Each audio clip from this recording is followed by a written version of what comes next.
저번 주일날 제가 설교를 했던 그 기억을 여러분 하세요. 아까 제가 본문을 읽었는데 뭘 제가 이야기한지 기억 한번 해봐요. 우선 참교회가 무엇이며, 그래서 참교회. 그 다음에 두 번째로 교회의 사명이 무엇인가. 그 다음에 교회의 사명을 이루는데 교회가 승리할 수 있는 비결에 대한 그 능력에 대해서 말씀드렸습니다. 여러분, 참교회가 어떤 교회라겠습니까? 하나님과 세 가지 있죠. 하나님과 교제하는 삶이고, 그 다음에 하나는 기도가 깨어있는 사람이고, 그 다음에 또 하나는 진정을 하나님께 예배드려서 그 예배를 받으시고 하나님이 영광 받는 성도들이 모인 공동체가 바른 교회다, 그렇습니다. 오늘날 교회가요, 교인들 중에서 교회를 예배를 드리면서도 이 바른 성도의 삶을 못 살고 멋대로 성전 바깥의 삶을 삽니다. 그래서 성전 바깥은 뭐라고 했죠? 교회는 다니지만은 참된 교인이 아니라는 거예요. 그래서 하나님이 청량하지 말라. 청량하지 말라는 말 무슨 말이에요? 보호해주지 말라 그 말이에요. 오히려 사탄에게 내어줬다. 짓밟히도록 그렇게 말했습니다. 그래서 잘 들어요. 여러분, 진짜 참된 교인이 되면 하나님 보호해줍니다. 청량해서 지켜줍니다. 할렐루야. 붙들어줍니다. 그래서 교회를 다니면 하나님이 인정한 참된 교회가 되시길 축복합니다. 참된 교회가 세 가지 뭐래요? 하나님과 교제하는 삶이 있어야 돼. 두 번째로 기도가 깨어 있어야 돼. 세 번째로 하나님께 예배 드릴 때 하나님 우리 예배를 받으시고, 지금도 예배 받으십니다. 제대로 마음을 다해서 신령과 진정으로 예배를 드리는 성도가 되어야 된다. 그리고 교회의 참된 사명이 무엇이라고 했습니까? 한마디로 뭐예요? 정인의 삶이다. 정인의 삶. 정인의 역할을 잘 하려면 어떻게 한다고요? 성령의 권능을 받아 성령의 능력으로 정인의 역할을 해야 된다. 근데 안타까운 것은 성령의 역사가 불같이 일어나는 시대가 항상 있다는 게 아닙니다. 지금은 성령의 시대입니다. 우리가 기도하면 성령이 불이 임합니다. 기도를 안 하기 때문에 성령 역사 안 한 것뿐이죠. 그러나 성령의 시대가 항상 있는 게 아닙니다. 성령의 시대가 끝나고 정인의 시대가 끝난다고 말합니다. 그러니까 우리가 성령이 충만할 때 성령께 기도, 항상 교제하는 삶을 살아요. 성령의 시대가 끝나면 아무리 기도해도 성령이 임하지 않습니다. 그런 불명한 시대가 온다 이 말은. 그때는 뭐예요? 교회가 힘을 못 써요. 그래서 사탄의 세력이 와가지고 싸워서 교회가 집니다. 그래서 시체가 된다고 그랬죠. 그렇죠? 시체가, 지금도 거기 올라오고 있어요. 교회가 교회 역할을 못하고 시체가 되고 가고 있는 거예요. 그러나 하나님은 참된 교회가 정인의 역할을 잘 감당하면 뭐요? 예수님이 재림하는 순간에 우리 성도들을 뭐요? 영혼을 생기를 주어서 부활시켜서, 예수님처럼 부활시켜서 공중에 끌려 올라가지고 휴거돼 가지고 주님을 맞이하고, 그리고 영원히 천국에서 놀라운 삶을 누리도록 하는 것이 바로 성도들의 삶이다. 그런 이야기를 제가 했습니다. 기억나요? 예? 이건 계속 우리가 되새겨야 됩니다. 11장. 그런데 문제는 11장 후반부에 그 사건이 나옵니다. 15절부터 시작해서 19절까지 나오는 이걸 먼저 이야기를 하고, 그 다음에 12장 일부분을 제가 하겠는데, 특별히 놀랍게도 오늘 일곱 천사가 나팔을 불 때에, 일곱 나팔을 마지막 부는 순간에 어떤 일이 벌어진가 한번 봅시다. 11장 15절 소리를 내서 읽어봅시다. 같이 소리를 내서 읽어보겠습니다. 다 같이 시작. 일곱째 천사가 나팔을 불매 하늘에서 큰 음성이 나서 이르되 세상 나라가 우리 주와 그의 그리스도의 나라가 되어 그가 세세토록 왕노릇 하시려다 그럽니다. 여러분, 이거 보세요. 일곱째 나팔을 딱 부는 순간에 큰 음성이 나는데 이 세상 나라가 예수 그리스도의 나라가 된단 말이에요. 그리고 예수님이 왕이 되어서 이 세상 나라를 다스리고 있다. 그런 이야기를 하고 있어요. 그래서 이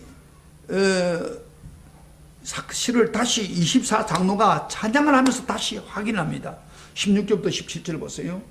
다시 이 사건이 중요하니까 16절부터 17절에 다시 확인합니다. 찬양하면서 다 같이 시작. 하나님 앞에서 자기 보좌에 앉아있던 24장로가 엎드려 얼굴을 땅에 대고 하나님 경배하여 이르되 감사옵나니 옛적에도 지금도 계신 주 하나님 곧 전능하시니여 신이 그 권능을 잡으시고 왕노릇하셨다. 왕노릇하면서 왕이 된다 그 말이에요. 다스린다 이 말이에요. 그 사건이 너무 중요하니까 24장로가 확인을 합니다. 자, 설교 잘 드세요. 오늘 이 말씀을 잘 들어야 여러분 이 말씀이 풀어집니다. 심판을 종결한단 말이에요. 그리고 그 다음에 이제 그 믿지 않은 사람들에게는 하나님이 진노를 쏟아붓고 심판하고 믿는 하나님을 경외하는 사람에게는 상급을 주겠다고 말합니다. 18절 봅시다. 18절 시작. 이방인들이 분노하며 주의 진노가 내려 죽은 자를 심판하시며 종 선지자들과 성도들과 또 작은 자든지 큰 자든지 주의 이름을 경외하는 자들에게 상 주시며 또 땅을 망하게 하는 자들을 멸망시킬 때로 소이다 하더라. 주님의 심판을 마무리하겠다는 거예요. 최후 심판을 하겠다는 거예요. 오늘 본문에 하나님이 진노를 쏟았어. 그래서 이렇게 여기 보면요, 안 믿는 사람은 하나님의 진노를 쏟지만은 그 다음에 믿는 사람들, 성도들, 또 작은 자든 큰 자든, 작은 일을 했든 큰 일을 했든 다 상급으로 갚아주겠다, 그런 이야기하고. 그러면서 마지막 하늘이 열리는 순간을 보여줍니다. 19절 마지막 한번 봅시다. 시작. 이 하늘에 있는 하나님의 성전이 열리니 성전 앞에 하나님의 언약궤가 보이며 또 번개와 음성들과 우레와 지진과 큰 박이 있더라. 여러분요, 성전이 원래 땅에 있는데 땅은 나풀타풀 없었어요. 지금 하늘에 딱 보는데 그 땅에 있는 성전은 하늘에 있는 원성전을 땅에서 만든 거예요. 근데 하늘에 오리지널한 성전이 딱 열리는데 성전 안에 보니까 뭐가 보이냐?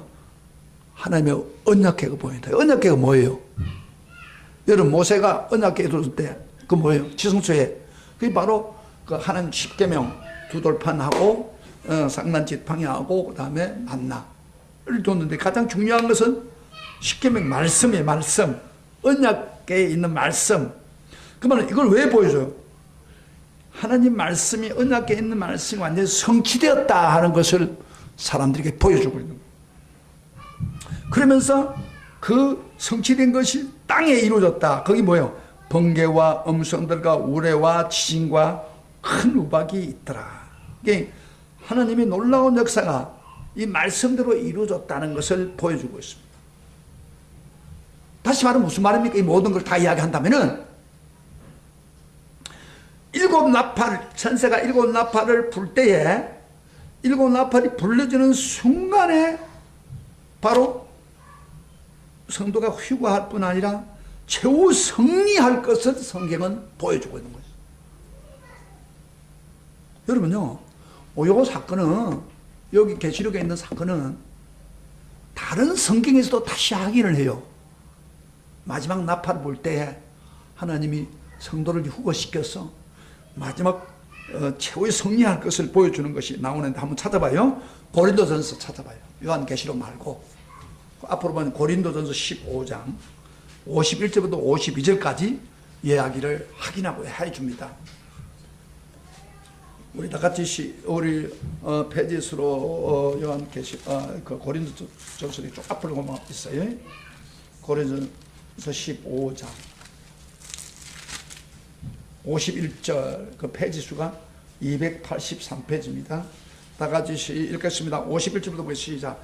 보라, 내가 너에게 비밀을 말하노니 우리가 다 잠잘 것이 아니오. 그 다음에 마지막 나팔에 순식간에 혼련이 다 변하느니 나팔 소리가 나며 죽은 자들이 썩지 않고도 다시 살아나고 우리도 변화되리라. 지금 이야기한 거요. 비밀을 말한다고 해서 바울이 잠잘 것이 아니고 죽어 있는 상태로 끝나는 게 아니고 마지막 나팔 순간에 혼련히 변화되어서 부활해서 하나님을 만나게 된다고 말이에요. 후가가 된다고 말이에요. 여러분, 마지막 나팔이 뭐예요? 바로 천사가 일곱째 나팔 부르는 마지막 나팔 같은 거예요. 예, 천사가 부를 때에 모든 사람이 깜짝씩 부활되어서 공중후구가 되고 그리고 최후 승리를 이룬다 그 말이에요. 그게 그 계시록에 있는 말씀과 뭐요? 바울이 고린도 전서에서 말씀하는 거와 일치되는 것이다. 그렇죠? 이해가 되죠? 확인되죠? 예. 지금 그 이야기를 좀 써놓고 있어요. 그런데 이 사실 이 설교만 이 본문 가지고도 한 40분 설교할 수 있어요. 그러나 제가 이거를 집중으로 하는 게 아니고 다른 게 있어요. 그래서 그런 거예요. 그런데 이 말씀에 대해서 의문이 생깁니다. 자세요. 어떤 의문이 생깁니까? 아마 계시록 계속 읽는 사람은 의문이 딱 생겨요. 그러면 일곱 재앙의 나팔이 불면은 세상 끝이란 말인가? 그런 의문이 생겨요. 그런데 이 말씀을 기록하고 난 후에도 세상 최후의 승리를 이룬다는 것을 끝나고 난 후에도 요한계시록이 마지막으로 끝나지 않는단 말이에요. 이게 이상한 거예요. 차라리 이 말씀이 요한계시록 22장에 있으면 이해가 되는데 11장에 있는데 아직 안 끝났어요. 여러분, 요한계시록 보면 11장의 끝이 아니고 22장이에요. 12장부터 22장까지 아직 남아있어요. 그런데 11장에서 최후 승리를 선언하면서 그 마지막인 것처럼 그렇게 이야기하고 있잖아요. 이게 무슨 이야기입니까? 이걸 풀어야, 자 보세요. 이걸 풀어야 12장을 넘어가는 거예요. 근데 이런 부분들이요, 계시록을 읽는 사람들은 잘 몰라요, 혼자서. 그래서 이 지도자나 이 성경을 연구한 사람이 풀어줘야 여러분이 풀리는 거예요. 그러니까 이런 것들이 굉장히 중요합니다, 요한계시록에. 자, 그러면은, 왜 그러면 이런 세상이 마지막에 최후 승리할 것을 선언합니까? 그 당시의 상황을 한번 생각해 보시죠. 로마 시대에 로마 황제를 숭배하라고 막 교회를 핍박하고 죽이고 막 핍박할 때 너무 엄청난 피해를 입고 있는 사람들, 성도들의 생각이 무슨 생각이 들겠어요? 야, 이제 이러다면 교회가 없어지겠다. 이러다면 교회가 없어지겠다. 이렇게 핍박해서 사람이 잡혀가고 심지어 지도자인 요한까지도 지금 밤모섬에 가고 막 그렇게 핍박하니까 그런 생각이 성도들 마음속에 흔들리는 거예요. 그런데 지금 하나님이 보니까 너무 실망되어 있거든요. 그래서 지금 다 끝나지도 않게 11장을 딱 마무리하는 그 순간에 일곱 나팔을 부는 순간에 뭘 가르치려고 한 거지? 지금 바로 한마디로 말해서 위로를 주는 거예요. 야, 너희들이 지금 다 끝났지만은, 다 하지만은 결국 교회가 최후 승리한다. 이걸 바로 용기와 그 위로를 주려고 지금 이게 기록해 놓은 거예요. 자선생님, 이거 몇 아니야? 이게 계시록을 기록할 때 하나님이 지금 절망적인 그 사람한테, 야, 절망이라고 생각하면 아무것도 못하잖아요. 아니야, 교회가 최후 승리하는 거야. 심판이 반드시 이루어지는 거야. 그 이야기입니다. 이해가 돼요? 무슨 말이겠죠? 이해가 돼요? 그걸 먼저 이야기할 필요가 있기 때문에 지금 이야기하는 겁니다.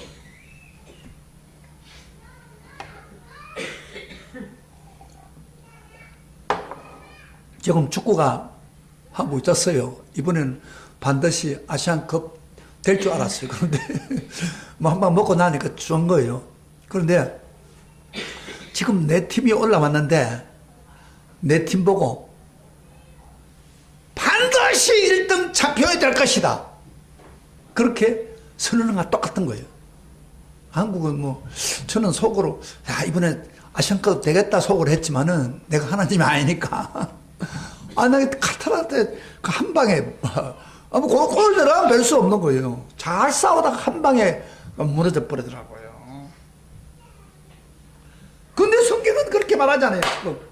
이런 어려운 상황이 오고 막 교회가 막 흔들리는 순간에 염려하지 말라. 우리 교회가 승리한다. 최후 승리한다. 공중에 휴거되면서 승리한다. 그러니까 낙심하지 말고 지금 위로를 일어나라. 그런 이야기를 지금 하고 있는 거예요. 할렐루야. 아멘. 아멘. 자, 그러면 구체적으로 한번 봅시다. 사실 계시록 문장 전체 문장을 볼 때에 일곱 나팔을 불 때 구체적으로 무슨 재앙이 일어납니까? 연결됩니까? 여러분요, 이 11장에서 나팔은 불었지만은 이 재앙이 나타날 때 그 재앙이 바로 15장에 가서 이어집니다. 우리 지금 한번 찾아봐요. 성경 찾아봐요. 15장 1절 한번 봐요. 다 같이 시작. 하늘에 크고 이상한 다른 이적을 보며 일곱 천사가 일곱 재앙을 가졌으니, 그 다음 일곱 재앙 가졌죠. 곧 마지막 재앙이라. 하나님의 진노가 이것으로 마치리라. 그럼 마지막 재앙을 후에 주겠다는 겁니다. 그럼 놓고 난데 바로 16장에 가가지고 본격적으로 어떤 재앙인 걸 가르칩니다. 16장 1절 봅시다. 시작. 또 내가 들으니 성전에서 큰 음성이 나서 일곱 천사에게 말하되 너희는 가서 하나님의 진노의 일곱 대접을 쏟아라. 일곱 대접 재앙을 주고 있는 거예요. 자, 그러면은 다시 말하면 무슨 말이에요? 이 말 잘 드세요. 요 맥을 못 잡으면 여러 성경은 못 읽습니다. 이 맥을 잡아야 돼요. 일곱 네팔 재앙이 끝나는 순간, 빰빰빰 하고 천사가 일곱 나팔을 부는 순간에 바로 일곱 대접의 재앙이 연결되는 겁니다. 근데 바로 그 자리에 놔놓으면 됐긴데 하나님이 이유가 있어가지고 15장, 16장에 가서 그 재앙을 이야기를 하고 있는 거예요. 이게 이제 헷갈리는 거예요. 일반 성도들이. 그러니까 여러분 기억나시죠? 일곱 이는 어디다 연결됐어요? 일곱 이를 떼는 순간에 일곱 나팔로 연결되고, 세수해 보세요. 그 다음에 일곱 나팔을 부는 순간에 뭐가 연결되고? 일곱 대접 재앙으로 연결되는 것을 성경에 볼 수 있어요. 그러니까 우리 교인들은 뭐요? 진실한 교인들은 휴거를 해버렸단 말이에요 지금. 그러면 일곱 대접의 재앙이 교인들이 받습니까? 안 받습니까? 신실한 교인들은 안 받는 거예요. 일곱 대접 재앙은 휴거 당한 신실한 교회와 성도들 절대 당하지 않습니다. 일곱 대접 재앙은 바로 하나님 믿지 않는 그 사탄을 따르는, 사탄을 끝까지 믿지 않는 사람, 무조건 하나님의 진노로 대접처럼, 대접 있죠? 쏟아뿌린 거예요. 대접처럼 쏟아뿌린 거예요. 이게 여러분, 일곱 나팔은 경고로 해, 경고. 회개하라. 믿는 사람한테도 다 포함되어 3분의 1이 당하잖아요. 그죠? 그러나 이 대접은요, 안 믿는 사람, 끝까지 기회를 주려도 안 믿는 사람, 사탄을 따른 사람들에게 그만 진노로 쏟아붓는 거예요. 그게 이제 16장에 나와요. 다 쏟아붓는데 놀라운 사실은 16장 읽어보면요, 진노를 쏟아부으면 사람이 다 죽어요. 그때는 막 용서도 안 해요. 하나님이 그 경륜도 없어요. 싹 쓸어버리는 거예요. 여러분, 일곱 대접을 안 받는 성도가 되기를 축복합니다. 그 일곱 대접 안 받으면 어떻게 돼요? 바로 제대로 믿어가지고 예수님 오는 순간 공중에 들림 받아야 됩니다. 그런 사람은 당하지 않는다 이 말이에요. 그리고 난 후에 일곱 대접을 땅에 다 쏟고 또 세상에 다 쏟고 또 우주에 쏟고 난 후에 바로 예수님이 재림하는 거예요. 재림해가지고 심판하고 그 다음에 새 나라 새 땅을 만들어서 창조해서 새로운 세계로 진입하게 되는 겁니다. 그게 요한계시록 마지막 부분이에요. 그러면 다시 여러분 굉장히 중요합니다. 일곱째 나팔 재앙 때 최후 승리를 선언하는 이유가 뭐라고 했죠?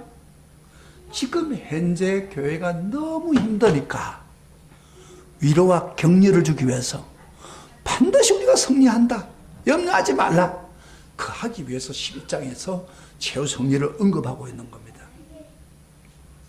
여기 우리가 중요한 것은, 그런데 여기 중요한 것은 위로를 해주시고 난 후에 바로 하나님이 성도들이 꼭 알기를 원하는 것을 알려주기를 원합니다. 성도들에게 너 이것만은 꼭 알아라, 그렇게 이야기합니다. 그래서 여러분 요한계시록의 일곱 나팔하고 그 다음에 일곱 제접 그 순간 사이에 12장과 14장 사이에 가로를 해가지고 삽입을 해서 성도들에게 알려주는 내용입니다. 그 내용이 뭐냐면은, 이 내용을 한마디로 말한다면은, 밖으로 당장의 눈에 안 보이지만은 내부에 교회와 사탄과 영적 전쟁에 관한 이야기를 하고 있습니다. 12장부터 14장. 이게 가로를 쳐서 지금 저번에는 교회를 가로쳤죠. 교회의 사명에 대한 이야기인데, 이제는 교회가 영적 싸움에서 승리하는 것을 이렇게 가로를 치는 거예요. 그래서 거기 뭐 우리가 읽어보면 12장부터 시장에서 이제 앞으로 설교하겠지만은, 전쟁을 일으키는 뭐요? 사탄의 실체에 대해서 이야기합니다. 사탄이 어떤 자인가? 그 다음에 사탄이 졸개들이 어떻게 사탄이 졸개들을 사용하고 있고 우리 성도들을 시험하고 있는가? 그렇지만 결과적으로 뭐요? 성도들이 믿음을 지킨 사람은 결국 승리할 것이며 사탄에 넘어간 자는 결국 멸망받을 것을 우리에게 보여주고 있는 거예요. 12장부터 14장까지 그 내용이 이렇게 가로가 돼가지고 하나님이 성도들을 보호하는 그런 내용입니다. 마치 이거 같습니다. 들어보세요. 영화를 한번 본다고 합시다. 한 장면 보는데, 영화 하면 보통 대부분 요새 뭐 갑질 많잖아요. 갑질. 남을 막 괴롭히고 돈이 있다고 괴롭히고 갑질 많잖아요. 그저 우리가 한진 사장 뭐 이런 사람들 갑질하는 거 있잖아요. 요새. 그런 거 요새 굉장히 신문에서 예민합니다. 갑질을 막 하는 영화라고 합시다. 막 그 밑에 어떤 사람들 막 괴롭히는 그런 장면이 계속 나옵니다. 그러다가 갑작스럽게 왜 이런 반응이 생기는 갑질을 하는가? 그 이유를 알려주는데, 과거 어렸을 때 부모에게 학대를 당한 그런 내용을 여러분 칼날하지 않고 흑백으로 쭉 보여줍니다. 너무 이 사람이 학대를 당했다면 어렸을 때, 그러다 보니까 학대를 당한 사람은 또 자기가 힘이 생기면 남을 학대합니다. 그래서 그 영화를 살리는 거예요. 자, 들으세요. 이런 이야기 지금 이거 12장부터 14장까지는 밖으로 나타나만 보이는 게 아니고 교회를 괴롭히고 있는 그 사탄의 정체가 무엇인가를 자세히 설명하고 있는 거예요. 그래서 이걸 우리가 알아야 신앙생활 제대로 할 수 있습니다. 그래서 굉장히 중요한 내용입니다, 이게. 자, 여러분 보세요. 지금까지는 요한계시록은 뭐예요? 밖으로만 보였어요. 7인을 떼고 7 나팔을 불고 이게 밖으로 나타나는 것 뿐이에요. 그러나 지금 중간에 가로를 해놓은 그 12장과 14장은 바로 그 원인, 그렇게 만들 수밖에 없는 원인의 제공자, 사탄. 그 사탄과 성도가 어떻게 싸우고 결과가 어떻게 되는가? 이 부분을 12장에서 14장까지 영적 전쟁에 대한 이야기를 하고 있습니다. 이걸 알아야 우리가 신앙생활을 제대로 할 것이다. 그렇게 하는 거예요. 자, 그러면 오늘 우리가 알아야 될 영적 실체가 존재한다고 했는데 그 존재가 무엇인가 한번 봅시다. 자, 이제 12장을 넘어갑니다. 12장 1절부터 4절까지 한번 같이 소리를 내서 한번 읽어봅시다. 영적 실체가 뭔가. 12장 1절부터 다 같이 소리를 내어서 읽어보세요. 같이 확인을 하면서 보셔요. 여러분요, 성경은요, 지금 확인 안 하면 몰라요. 성경 읽을 때 성경 안 읽은 사람은 지금 사탄의 실체에 당하고 있어요. 시험 받고 있는 거 잘 들으세요. 자, 봐요. 지금 우리의 진술을 알아. 하나님 알려주고자 하는 거. 1절부터 4절까지 큰 소리를 읽으세요. 다 같이 성경 14장 1절부터 12장 1절부터 4절까지 읽겠습니다. 다 소리를 내서 읽으세요. 다 같이 시작. 하늘에 큰 이적이 보이니 해를 옷 입은 한 여자가 있는데 그 발 아래는 달이 있고 그 머리에는 12간의 관이 섰더라. 여자가 아이를 베어 해산하게 되면 아파서 애를 써며 부르짖더라. 하늘에 또 다른 이적이 보이니 보라, 한 큰 붉은 용이 있어 머리가 7이요 뿔이 10이라. 여러 머리에 7 왕관이 있는데 그 꼬리가 하늘의 별 3분의 1을 끌어다가 땅에 던지더라. 용이 해산한 여자 앞에서 그가 해산하면 그 아이를 삼키고자 하더니. 여러분 이거 읽어보면 어때요? 아마 계시록 읽다가 이 부분에 딱 들어오면 어때요? 여기 저 어떤 여인이 말이야, 뭐 해를 입고, 뭐 발에 별을 입고, 그 다음에 7 멜로간이 있고, 지금 이거 보면요, 계시록이 무섭다 그런 거지. 이게 무슨 의미를 해서 기록했는가를 몰라요. 그렇죠? 요한 계시록 이런 사람은 오늘 이걸 보면서 굉장히 겁만 나요. 겁만. 무섭다. 더 못 읽겠다. 그러니까 요한계시록 안 읽어요. 하나님이 우리 마지막 때 계시를 주어서 이렇게 이루어지겠다고 하는데 그것을 몰라가지고 두려워하다가 끝나버린단 말이에요. 그걸 제가 오늘 설명을 잘 할 때는 잘 들어보세요. 여기 우선 보시나요?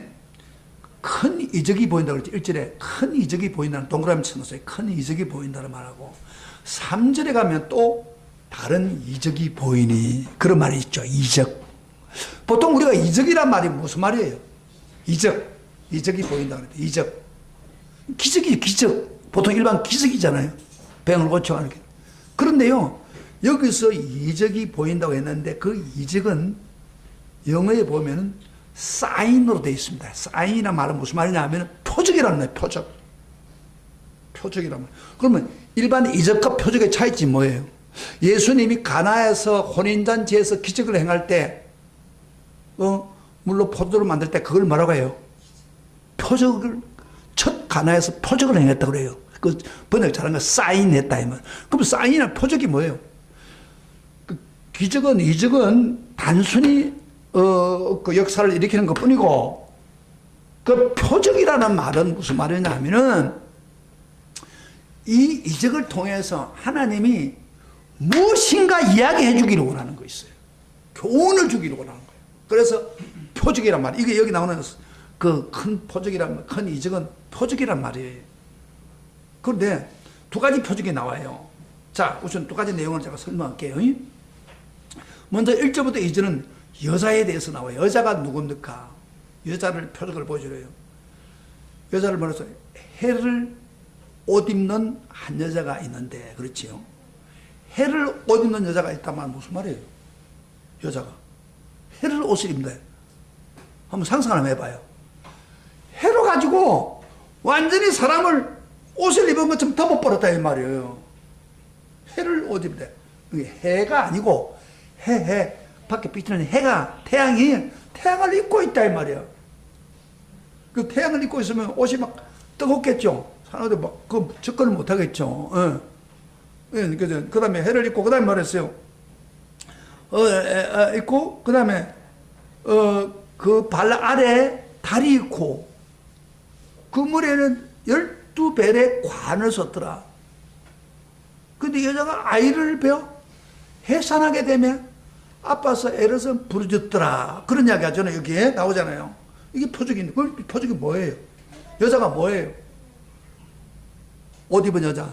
이것은요, 해를 옷 입은 여자란 말은 바로 교회를 말합니다. 구약에서부터 내려오는 교회를 상징하고 있습니다. 그런데 여러분 그 해를 옷 입다는 말은 돕는 해같이 그리스도의 영광으로 둘러싸여 있다는 것을 이야기합니다. 예? 그리스도의 영광으로 둘러싸여 있다는데 여러분 그리스도를 보고 뭐라고 해요? 신약 성경에 가면 바로 돕는 해와 같다 그렇잖아요. 예수님을 돕는 해와 같다. 누가복음에 보면 그런 말이에요.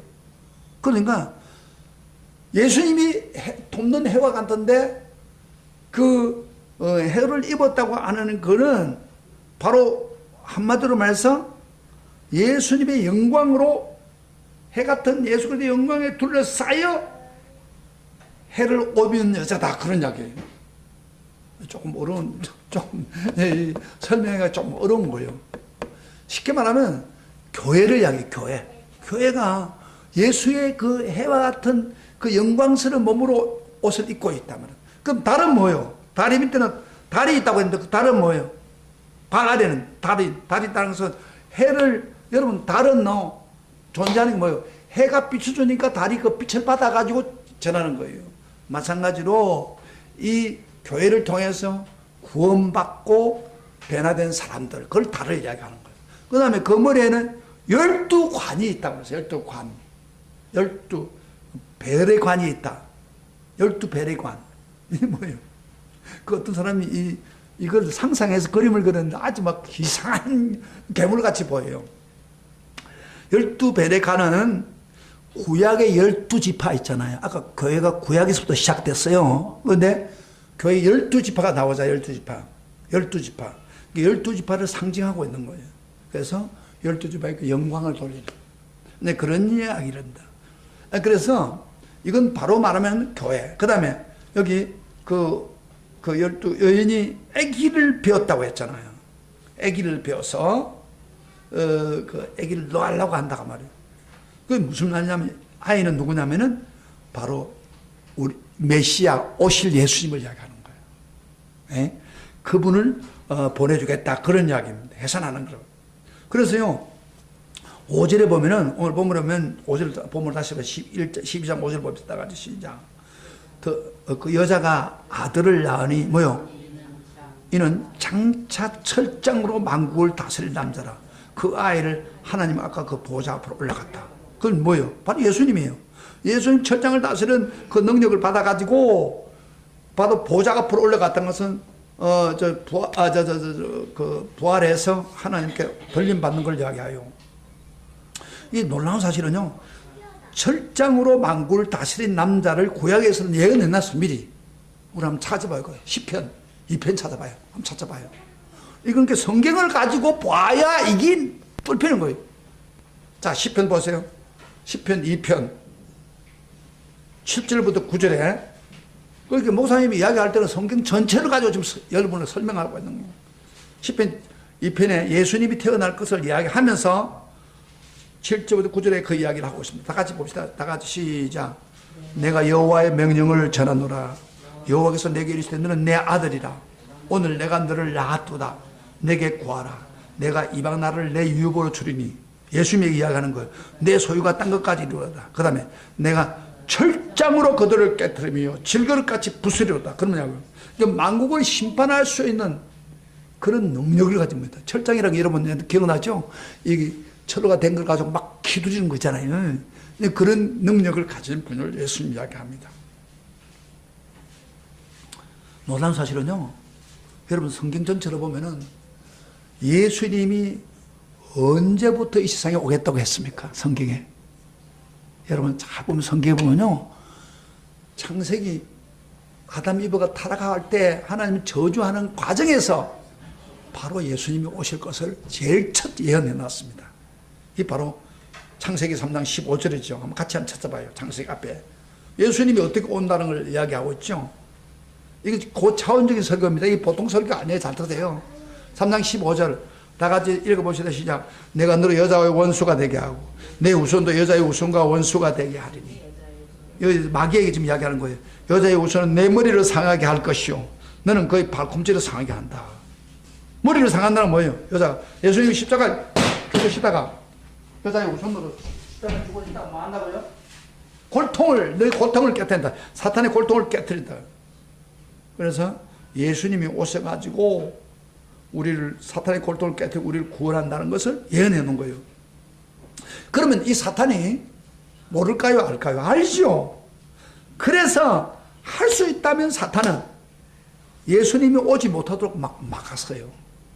그게 이제 몇절 하면 3절부터 나오죠. 본문 잠깐 봐요. 다시 계시록 다시 올라가요. 12장에 3절부터 4절까지 봅시다.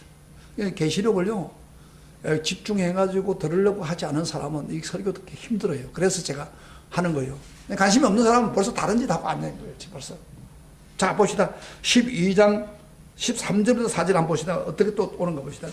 다른 이적을 보여줍니다. 다른 표적을 보여줍니다. 시작. 하늘에 있는 다른 이적을 보이니, 그 다음에 보라, 한 큰 붉은 용이 있어 머리가 7이요 뿔이 10이라. 여러 머리에 있는 7 왕관이 있는데 그 꼬리가 하늘의 별 1/3를 끌어다가 땅에 던지니 용의 해산하는 여자 앞에 그가 해산하면 아이를 삼키고자 하라. 요즘 사탄에 대한 설교예요. 근데요, 사탄은 잘 보세요. 자기 설교하는 것을 싫어해요. 알기로설. 그래서 오늘 여러분들이 집중하지 못하게 막 만들어요. 마귀가 자기 실체가 드러나기를 원하지 않아요. 근데 성경은 자세하게 그 실체를 이야기하고 있어요. 표적을 보여주는 거예요. 한 큰 붉은 용이 있어 머리가 7이고 뿔이 10이다 그랬어요. 자, 이건 무슨 이야기입니까? 붉은 용. 이 붉은 용이 뭘 이야기하는 겁니까? 피를 흘려서 사람을 죽이는 그런 역할 때문에 붉은 피를 흘려 죽이는 거. 그래서 붉은 용이라고 그래요. 붉은 용. 피를 흘리는 용이라. 그런데 붉은 용은 바로 사탄 대적을 이야기하고 있습니다. 그래서 9절에 오늘 보면 12장 9절에 언급하고 있어요. 누구냐? 9절 12장 2절 다 같이 9절 시작. 큰 용이 내어 쫓기니 뭐요? 옛뱀. 옛뱀은 저기서 맞아 곧 마귀라고 하고 사탄이라고 하며 온 천하를 깨는 자라. 그가 땅으로 내쫓기니 그 사들도 그와 함께 내쫓겠다. 그렇죠? 그게 누구예요? 큰 큰 용은 뭐예요? 붉은 용은 뭐예요? 사탄을 상징하고 있는 거예요. 우리가 천주교를 가면요, 천주교 아니라 불교를 가면은 그 사당들 가면 주로 누가 있어요? 큰 용이 막 무섭게 오잖아요. 있잖아요. 불교가 원래는 불교가 그게 아니에요. 불교는 그래서 해탈하고 그렇게 모든 염려를 잊어버리고 그렇게 그 속세를 떠나는 그런 삶이 불교예요. 원래 석가모니가. 그런데 이 불교에서 뭘 도입했냐면은 이 사탄을 큰 붉은 용을 자기 신으로 섬기는 거예요. 그래서 불교는 사탄을 따르는 종교입니다. 그 쫓아가면 영원히 멸망이에요. 그 다음에 여기 붉은 용을 주로 어디에 많이 합니까? 어떤 나라가? 중국에 가면요, 붉은 용이 막 하지요. 그걸 노골적으로 중국은 사탄을 섬긴다 같은 말이에요. 그래서 성경에는 붉은 용을 뭐요? 피를 흘리게 하는 붉은 용, 사탄을 이야기합니다. 그래서 여러분, 용을 아무 좋아 하지 마세요. 어떤 사람은 바깥에 나가 용의 그 어떤 행사를 사가지고 와서 집에 와서 좋다고 난다. 안 좋아요. 사탄의 역사예요, 그거예요. 실체. 그래서 지금 사탄의 실체를 보여주는 거지, 지금. 그런데 이 사탄이 뭐라 했어요? 바로 누굴 대적하려고 하는 거예요? 애기를 놓지 못하도록 막 삼키고자 한다, 그 말이에요. 그 머리는 7이고 뿔이 10이라는 거, 바로 마귀가 무서운 권세를 가지고 있다는 거이고, 7 왕관이 있다는 말은 나름대로 인류를 타락하게 해서 성과를 얻었다는 그런 뜻입니다. 그리고 사탄은 혼자 사지 않습니다. 자기를 동조하는 천사를 끌어서 귀신 되게 해서 자기 편을 만든다. 그래서 그 꼬리가 하늘의 별 3분의 1을 끌어다가 땅에 던진다. 원래요, 사탄은 누굽니까? 성경에 보면 루시퍼라고 하는 천사장입니다. 하나님을 찬양하던 천사장입니다. 이 천사장이 교만해가지고 자기가 하나님처럼 되려고 하다가 쫓겨나오는 거예요. 하늘에 쫓겨나오고, 이제 다음 주에 쫓겨나오는 얘기 나와요. 쫓겨나오면서 혼자만 나오는 게 아니고 자기를 동조하고 있는 3분의 1 천사를 끌어가지고 데리고 온 것이 바로 귀신이에요, 거기. 그 귀신이 지금 세상에 역사하고 있는 거예요. 그러니까 사탄의 졸개들이에요. 그게 사탄의 졸개들. 사탄의 이야기를 하면요, 우리가 영적 싸움을 이기는 사람은 잘 세요. 아, 사탄이 무섭구나. 저거 내가 당하지 않아야지. 그래야 되는데 사탄이 이야기하면 거기 딱 나하고 상관없어요. 왜 상관이 없어요? 다 있습니다, 여러분들. 여러분 신앙생활 평생도록 여러분 신앙생활 하고 가야 되는데 못하도록 막는 게 바로 사탄의 원수란 말이에요. 알아야 돼요, 바로 제대로. 저걸 알아야 우리가 승리합니다. 그래서 성경에 지금 이야기하고 있는 거예요. 그래서 오늘 이 시간에도 그 설교하는데 관심이 없는 거예요. 성경에 찾아보면 보지도 않아요. 그러면 사탄에 깨어다니는 거예요. 교회를 다니면서도. 그런 사람 없기를 주의 이름으로 축복합니다. 그래서요, 3분의 1을 끌어다 던집니다. 그래서 예수님이 태어날 때 막 예수를 죽이려고 발버둥을 쳐다가, 여러분, 성경에서 나오죠. 바로 헤롯을 동원해가지고 그 베들레헴에 2살 밑에 있는 애들 다 죽였어요. 예수를 죽이려고 그런 거예요. 그러나 하나님이 꿈속에서 요셉에게 틀림없이 헤롯이 널 죽이려고 하니까 빨리 피해라. 그래서 애굽으로 피한 거예요. 하나님의 은혜로 구원받은 거예요. 예수님이 어렸을 때 죽어버렸으면 우리를 구원 못해요. 그런데 사탄은 그걸 알고 있는 거예요. 그런데 사탄은 잘 보세요. 실체가 보이지 않아요. 우리 눈에 보여가지고 막 어떤 사람들은 사탄을 보고 막 무서운 도깨비처럼 이렇게 막 무서워하는데 이러면 다들 그 말 안 듣죠. 대화를 해도 안 알아듣겠죠. 사탄이 그런 모양은 나타나지 않아요. 안 보인다 이 말이야. 그래서 우리 속에 생각으로 오는 거예요. 교묘하게. 예? 그래서 묘하게 그렇게. 그래서 여러분요, 에덴 동산에 사탄이 뭐요? 아담에게도 안 했어요. 바로 그 간접적으로 금방 감정에 휩쓸리기 쉬운 하와에게 접근했어요. 접근해서 뭐라 했어요? 과일을 따먹지 말라고 하더냐? 이렇게.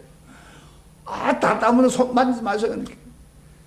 너가 하나님처럼 되고 눈이 열려서 하나님처럼 될까 싶어서 그런 거야. 그래가지고 하와의 눈을 확 뒤집어 놨어요. 그래서 이 사탄이요, 남자들도 사용하지만 여자들을 많이 사용해요. 유혹에 빠지기 쉬우니까.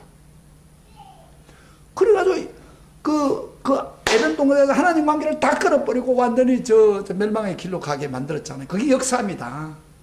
사탄은 그때부터 계속해서 후손들에게 계속해서 역사를 하고 있는, 교묘하게.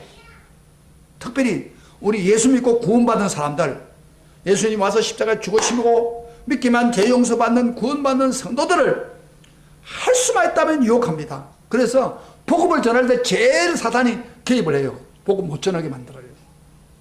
그리고 예수를 믿으면 제대로 끝나는 게 아니에요.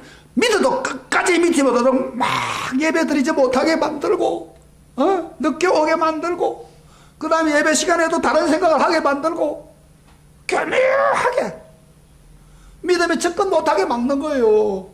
그래서 그 믿음을 유지하지 못하게 막는 거예요. 그게 사탄의 역사입니다.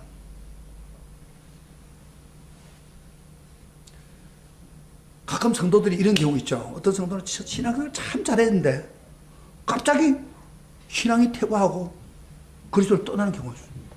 바로 사탄의 청략, 교만한 청략에 빠져가지고 시험받았기 때문에 그런 거예요. 그 믿다가, 저는 우리 목회를 하면서 보면서 믿다가 중도에 탈락되는 사람 많습니다. 사탄의 청략에 빠지는 거예요. 그러면 그 다음 구원 없어요. 사탄이 무서운 존재입니다. 그래서 초대교회 핍박 시대에 실제로 사탄의 실체를 감지하던 그 교회 지도자 베드로가 이런 말을 했어요. 아주 놀라운 말을 했어요. 베드로전서 잠깐 봐요. 얼마나 사탄이 무섭다는 것을 보여줘요. 사탄이 실체를 한다는 것을 분명히 가르쳐줬습니다. 베드로전서 5장 8절부터 9절, 계시록 조금 앞으로 오시면, 이건 오늘 마지막 말씀 보고 말씀 마치겠습니다. 베드로는요, 복음을 전해보니까 사탄이 역사하는 게 눈으로 보이거든요. 그래서 그가 베드로 전서 5장에 그가 분명히 못을 박아놨어요. 5장 8절부터 9절 크게 읽어봅시다. 시작. 근신하라, 깨어라. 너희 대적 마귀가 우는 사자같이 두다니며 삼킬 산나니 너는 믿음을 굳건히 하여 그를 대적하라. 이는 세상에 있는 너희 형제들이 또 동일한 고난을 당하는 줄 알미라. 사탄을 보고요, 우는 사자 같다. 우는 사자가 뭐예요? 먹을 것이 없어 막 굶주린 사자, 무섭잖아요. 그런 식으로 사람들에게 접근한다 이 말이에요. 그러니까 너희들이 근신하여 깨어라. 대적 마귀 우는 자같이 다니면서 너를 삼키려고 한다. 그래서 너희는 믿음을 굳게 써서 대적하라. 믿음에 굳게 쓰면 마귀가 어떻게 할 수 없어. 믿음에 굳게 쓰면 마귀를 대적합니다. 이건 누구 이야기입니까? 잘 봐요. 영적 눈이 열려 있는, 그 영적 실체가 있는 걸 감지하고 있는 베드로가 우리에게 알려준 거예요. 경험을 가지고 이야기하는 거예요. 그래서요, 나는 목회하기가 참 어려운 게 뭐냐면은 이 성도들이 사탄의 역사하고 있는 것을 감지를 못해요. 그만 막 사탄이 주는 데 따라가는 거야. 돈 주면 돈, 좋아가지고 가는 거예요. 믿음과 상관없이. 그때 주면 그때 좀 할렐루야 하고. 술 주면 술에만 빠져가지고 할렐루야 하고.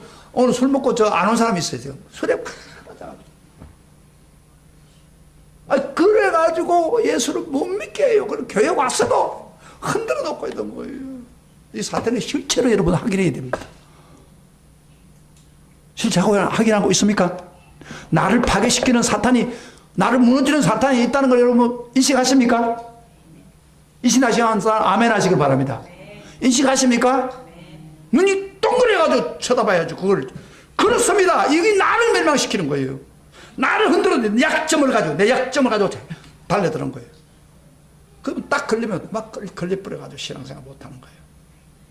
거기에 넘어진 사람 너무 많습니다. 그 사람 천국 못 가요. 이겨야 됩니다. 깨어서, 근신해서 깨어 정신을 바짝 차려가지고, 그러다 뭐 사탄을 두려워할 필요는 없어요. 믿음에 굳게 서서 대적해야 됩니다. 이겨나가야 됩니다. 전신갑주 입고 이게 나가면 사탄은 물러갑니다. 할렐루야. 사탄이 목사하기도 와요. 그러나 저 목사 넘어뜨리지 못합니다. 어떤 사람들은 돈에 막 넘어진 목회자도 있어요. 근데 평신도 어떤 사람은 엄청 흔들어 놓지 않겠습니까? 여러분 약점 다 알고 있는 거 사탄이. 거기에 넘어지지 않기를 주의 축복합니다. 그래서 제가 다음 주에 오면은 자세하게 사탄의 근원을 쭉 설명하겠습니다. 그 다음 주 나와요, 거기. 그리고 성리할 방법을 제가 제시하겠습니다. 자, 오늘 말씀 생각하면서 오늘 11장 후반부와 12장 부분을 사탄의 실체를 알아야 됩니다. 그래야 우리가 승리합니다. 그래서